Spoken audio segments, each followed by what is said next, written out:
Em julgamento que durou 8 horas na semana passada, o juiz federal Edevaldo de Medeiros foi punido com pena de advertência pelo órgão especial do Tribunal Regional Federal, TRF3. O coletivo Advogadas e Advogados pela Democracia considerou essa punição injusta e acredita em perseguição política. A gente vai falar sobre esse assunto com o próprio juiz, Edevaldo de Medeiros, juiz titular da Primeira Vara Federal de Itapeva, São Paulo. Olá, Edevaldo, bom dia, prazer em recebê-lo. Olá, Marilu, bom dia, obrigado. Eu quero agradecer o convite, é um prazer estar aqui com vocês. Fico muito honrado. A honra é nossa, Edevaldo. E vamos conversar também com a Tânia Mandarino, ela é advogada, integrante do coletivo Advogadas e Advogados pela Democracia. Olá, Tânia, bom dia, prazer em recebê-la. Bom dia, Marilu, bom dia a todas e todos que estão acompanhando o Jornal da RBA. É um prazer nosso sempre poder estar aqui com vocês. Muito obrigada, Tânia, que sempre está colaborando aqui com a gente no nosso jornal. Edevaldo, vamos começar aqui falando justamente sobre essa punição, né, que você sofreu. Você fez críticas aí à Operação Lava Jato, visitou o ex-presidente Lula quando ele estava preso na Polícia Federal em Curitiba. Você acredita que essa punição tem aí esse pano de fundo? E qual que é o motivo alegado para a sua punição, Edevaldo? Olha, a punição eu não acredito que seja assim um revide, não.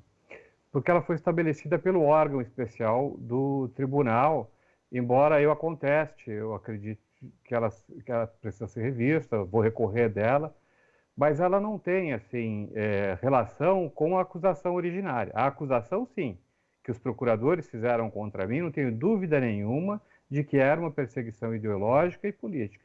Já a decisão do tribunal rechaçou essa parte das acusações, inclusive eu fui absolvido sumariamente pelo fato de ter visitado o presidente Lula na prisão, e esse negócio de ter falado na Lava Jato foi uma coisa assim, uma interpretação equivocada que se deu a uma entrevista que eu concedi ao Brasil de Fato. Então, mas isso também foi arquivado. O processo seguiu exclusivamente por conta das minhas decisões judiciais que eu proferi, sobretudo nos últimos 5 anos, e eles me acusavam de engavetar processos, que era uma acusação extremamente grave. Dessas acusações, eu fui absolvido. Perfeito. Agora, justamente dessas acusações que eles estavam fazendo, enfim, de engavetar processos, que processos são esses? Eram todas as decisões que eles citam na acusação. Essa acusação é curiosa. Eu fui visitar o presidente em março, na Polícia Federal em Curitiba, e o Ministério, esses 8 procuradores me representaram em junho, suscitando atrasos da minha vara que tinham ocorrido há 1 ano e meio antes. Não tinha nenhum atraso atual nem recente. E eles citavam decisões que eu proferi há 5 anos atrás. Tinha uma que quase 10 anos que eu proferi.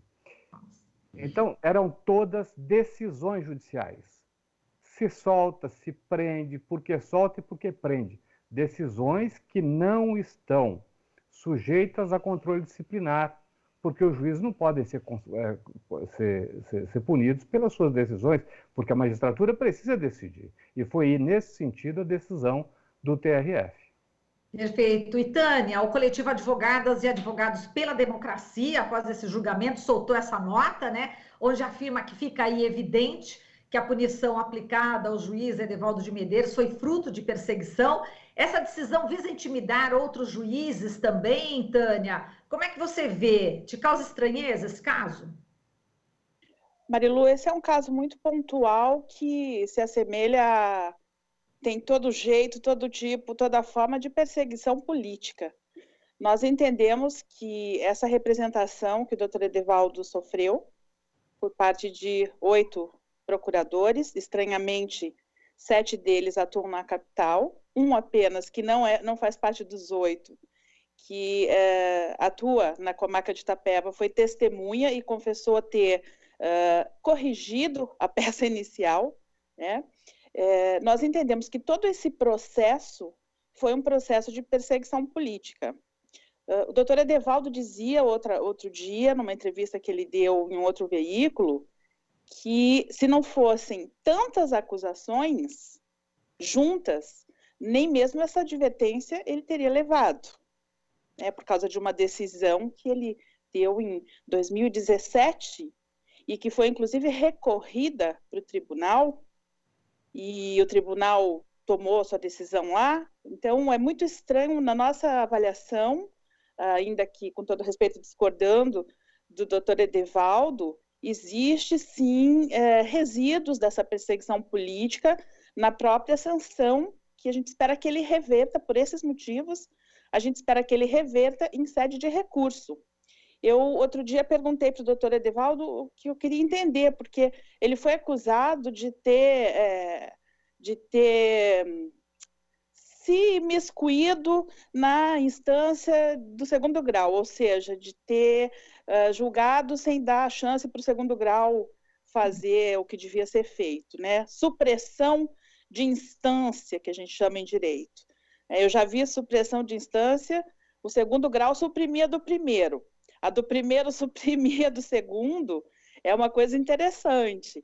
Mas eu fiquei sabendo ontem, Marilu, que o doutor Marcelo Tadeu Lemos de Oliveira, que é aquele juiz, foi juiz 25 anos em Maceió, que tentaram matá-lo, mataram um advogado no lugar dele, também já foi punido no CNJ por supressão de instância, por ter soltado um preso que era da jurisdição lá de São Paulo, e ele soltou o preso, e o preso queria ser julgado, e a juíza disse que o preso era dela, mas daí tudo no primeiro grau, né?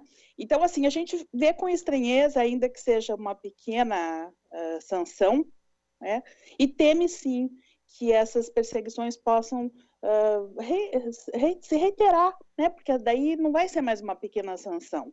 Então, a gente tem que estar alerta contra todo tipo de perseguição política a juízes para preservar o princípio da autonomia, da independência do juiz para fazer seus julgamentos. Marilu?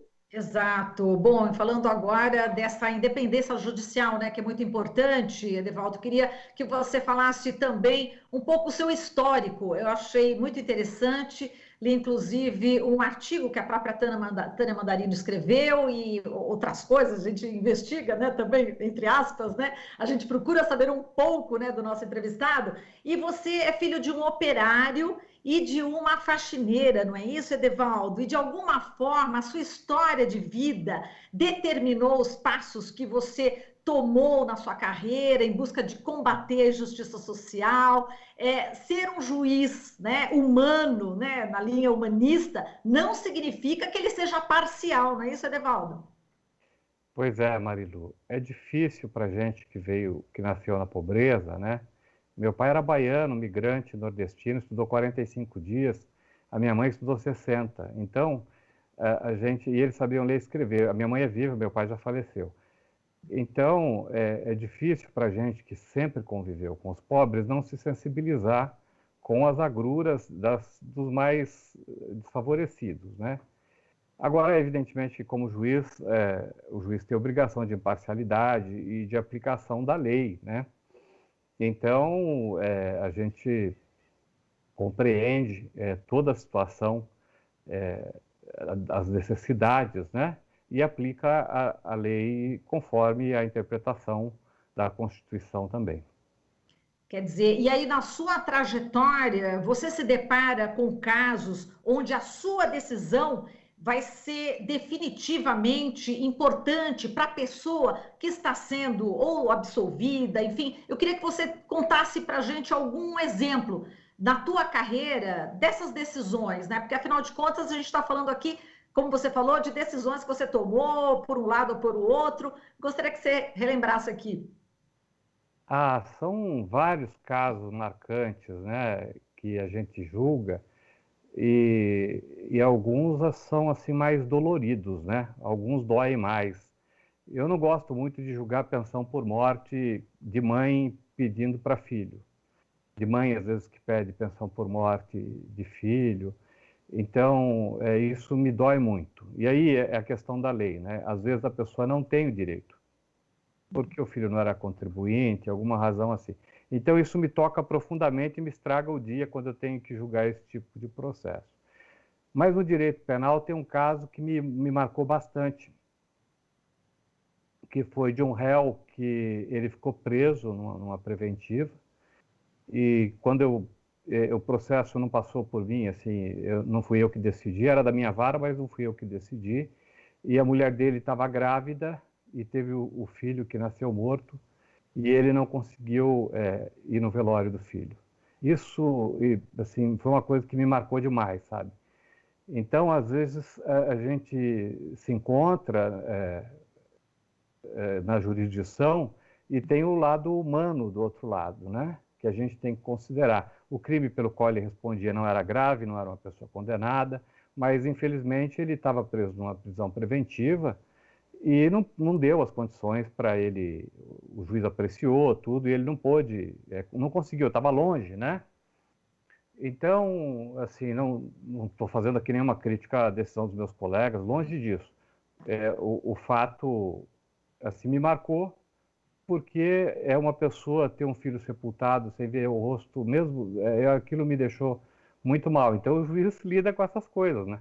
Uhum, exato. E Tânia, eu queria que você falasse, falando, né, de casos, né, na sua experiência, enfim, vendo essa advertência que o Edevaldo sofreu, vamos falar um pouquinho de garantismo penal, né? Acho que seria interessante abordar esse tema, né, já que se trata também, enfim, de um juiz que defende, né, exatamente esse garantismo, não é isso, Tânia? Na realidade, o que nos preocupa é essa perseguição aos juízes garantistas. É até bom você falar nisso, porque não se persegue juízes punitivistas dentro do nosso sistema. Nós temos um sistema judicial, um sistema de justiça todinho posto com uma clientela específica que todo mundo sabe quem é, né? Que são os pretos, os pobres, os indígenas, os vulneráveis em geral, as mulheres. Hoje o bicho está pegando demais para nós, Marilu, sobretudo as mães, estão roubando as maternidades no mundo inteiro de brasileiras que estão nos Estados Unidos, no Canadá, em outros lugares. Tem coisas muito ruins acontecendo e só um pouquinho que a minha cachorra fez uma coisa aqui. E então, nós entendemos que quem ousa ser garantista hoje ousa ser um juiz que realmente leva em conta o caráter humanitário. Isso é tudo que nós estamos precisando no judiciário para começar, de saída, assim. Lógico que nós estamos precisando muito mais, né? Existe uma necessidade de uma ampla discussão a respeito de tudo que está posto aí para a gente poder transformar, já que a gente não teve nos nossos governos nenhum enfrentamento, né, Marilu, ao judiciário, como deveria ter sido feito, uma reforma judiciária de fato. Então, é preciso que essa discussão, a partir do que está acontecendo com os juízes garantistas, não foi só o doutor Edevaldo, o juiz Roberto Corcioli tem um julgamento que parece que foi desmarcado semana passada, e depois de amanhã, acho que vai ser a sessão de um recurso dele ao CNJ, porque ele já foi punido no TJ de São Paulo, é um juiz estadual, né? O doutor Edevaldo é um juiz federal, e é importante nós estarmos atentas e atentos para que o garantismo, que é uma corrente que deriva do Ferraioli, o doutor Edevaldo fala melhor sobre isso, que é um jurista italiano, né? Eu costumo dizer que é uma divindade, uma sumidade, porque coloca o punitivismo para lá, né? Seja algo que possa ser exercido sem perseguições. E o mais interessante é que dentre esses procuradores que representaram o doutor Edevaldo, e eu gosto sim de falar disso, está a Janice Ascari, a doutora Janice Ascari, procuradora que tem aí na sua ficha bons envolvimentos com a Lava Jato, com vazamentos com o pessoal do Intercept, e mais, em 2015 foi condenada em última instância com sentença transitada em julgado por ter caluniado o juiz federal. Uhum. Então, tudo isso dá um bom desenho, né, Marilu, do que realmente se trata essa representação que foi feita contra o doutor Edevaldo. Exato. Edevaldo, ela falou aí do professor italiano, né, Luigi Ferrajoli. Eu queria que você falasse, você é um seguidor, né, dos ensinamentos dele, né, Edevaldo? Eu gosto muito da doutrina do professor Luigi Ferraioli, aplico na prática, naquilo que o direito brasileiro é compatível, porque nem sempre O garantismo penal é um sistema garantista, SG, que chama Luiz Ferraioli, e ele é um sistema utópico. Ele tem 10 axiomas inatingíveis. E a função do legislador e do juiz é tentar, do legislador, fazer as leis penais de acordo com esses 10 axiomas e dos juízes julgar de acordo com as leis que seguem esses axiomas. Quando não há leis que seguem os axiomas, o juiz deve se inspirar na interpretação da lei nesses 10 axiomas, e desses 10 axiomas, derivam 56 teses. Parece complicado, mas não é muito, não. Entendi. Então, é uma doutrina muito bem formatada. Eu diria que desde Beccaria, que foi o grande penalista do século XVIII, passamos por Carrara no século XIX e chegamos, na minha opinião, em Luigi Ferraioli no século XX. Então, para mim, Ferraioli está para o processo penal e para o direito penal, como Beccaria esteve lá no começo das coisas, no final dos suplícios. Eu queria aproveitar nesse ponto, Marilu, para dizer o seguinte: eu preciso elogiar, assim, eu não acredito que o tribunal tenha feito perseguição contra mim. Eu acho que os procuradores fizeram, porque eles citam as minhas decisões, eles falam que eu era um juiz ideológico, fazem juízos de valor, inclusive, sobre meus aspectos psicológicos, me chamam de arbitrário. Tem várias coisas ofensivas, inclusive na representação, que o tribunal rechaçou. É lógico que quando você tem uma acusação poliqueixosa, com várias queixas, como eles faziam lá, que remontava a 159 processos, os julgadores são humanos. Então, eu acho, sim, que isso acabou interferindo, pode psicologicamente ter interferido na condenação por esse fato pontual. O que eu quero dizer, se eu tivesse sido processado pontualmente pela questão que eu fui condenado, eu não acredito que o tribunal teria me condenado. Entendeu? Entendi. Por quê? O tribunal rechaçou totalmente por unanimidade, as acusações de cunho ideológico. E ele disse, olha, o juiz, ele pode julgar de acordo com a lei e a Constituição e ninguém pode impedi-lo de fazer isso. E desembargadores se mostraram muito assim, incomodados com o fato de um juiz sofrer esse tipo de acusação. Perfeito. Agora só, a gente vai aproveitar esses minutinhos finais, Edevaldo, eu vou perguntar para a Tânia aqui, umas notícias, né, que saíram agora, recentemente, e eu quero o comentário dela, já que a gente está falando também sobre a Lava Jato, né? Tânia, o ex-ministro Sérgio Moro agora é sócio-diretor da consultoria norte-americana Alvarez e Marçal. Ele vai atuar na área de disputas e investigações em São Paulo. A consultoria atua nos processos de recuperação judicial dos grupos Odebrecht e OAS, que foram alvos aí justamente da Operação Lava Jato. Essa é uma notícia. A outra é que, em cumprimento à decisão do Superior Tribunal de Justiça em mandado de segurança, o Departamento de Recuperação de Ativos e Cooperação Jurídica Internacional, DRCI, informou a defesa do ex-presidente Lula que não encontrou registro aí de pedidos de cooperação internacional entre os procuradores com atuação na Lava Jato e as autoridades americanas. Queria que você, nesse finalzinho, comentasse essas duas notícias, Tânia. Bom, a primeira notícia dá até medo da gente comentar, porque já estão dizendo por aí, na Inveja, por exemplo, que quem critica a ida do Moro para a AIM é bolsonarista, né? Não sei se você está sabendo disso, dessa construção. Então, assim, deixando bem claro, até pela minha honra, que eu não sou bolsonarista, se é que precisa deixar isso, né, esclarecido, mais um absurdo que a gente está vendo, né? O cara quebra a empresa e depois vai atuar com a recuperação judicial dela. Quer dizer, o que ele terá de segredos possíveis para poder fazer esse trabalho agora? É a antiga figura do síndico, Marilu. O síndico da massa falida, né, que teve tantos casos de máfia, que foram descobertos no Brasil, nas justiças estaduais, muito até com a bênção, né, dos próprios juízes que nomeavam aquele síndico específico, aquele advogado para ser o síndico, e rolava muita grana. Muitas dessas coisas já foram desmascaradas, então dá para falar disso, que isso realmente aconteceu.